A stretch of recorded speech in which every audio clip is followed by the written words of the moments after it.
Hello guys, pag-usapan lang natin ang breaking news. Ayon kasi sa balibalita, nakakaloka. Daniel Padilla, suot pa rin niya mga bigay ni Catherine Bernardo. Kahit ganito, nakakakilig sila. Alam niyo naman siguro, kapag ex na, kinalilimutan na at nakaka-move on na. Siyempre meron na siyang Kyla Estrada na alam niyo naman siguro, wala pa naman formal na pag-amin galing kay Daniel Padilla kung jowa niya umano si Kyla Estrada. Kahit meron tayong naririnig na salitang mahal, I love you, narinig na natin yan sa cut din. Nabudol na tayo. Pero take note ang dalawa kasi pilit umanong nagpaparamdam. Kahit ang mga Katniel fans nagbulong-bulungan na, tila duda na sa mga sitwasyon na nangyayari. Na alam niyo naman siguro kapag salitang ex, kinalilimutan na kapag may bago na, 'di ba? Kasi nakakaiya sa bago mo. At lalong-lalo na siyempre magsiselos umano ang new girlfriend mo, 'di ba? Kaso nga lang, si Catherine Bernardo ay ganun pa rin. Kahit yung mga binigay ni Daniel Padilla ay ginagamit niya pa rin. Kita niyo naman siguro kapag salitang ex, dapat move on na at dapat kalimutan na.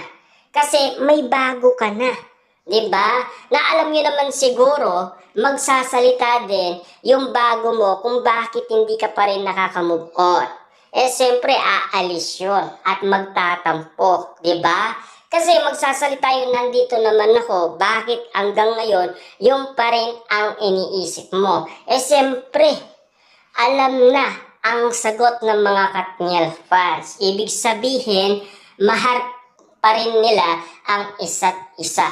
Ibig sabihin lang nito, may something sa mga nangyayari. Kung bakit hanggang ngayon, hindi pa rin nakaka-move on sina Daniel Padilla at Catherine Bernardo. Alam niyo naman siguro, masaya umano ang Katniel noong sila pa ay nagkakasama. Siyempre alam niyo naman siguro, 11 years ang tinagal ng kanilang relasyon.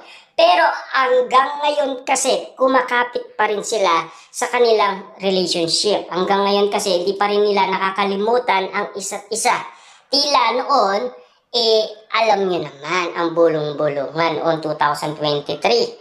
Ayon kasi sa balibalita, tinapon na ni Catherine Bernardo ang mga alaala ni Daniel Padilla. Kahit ang pangalan Daniel Padilla, ayaw niyang marinig.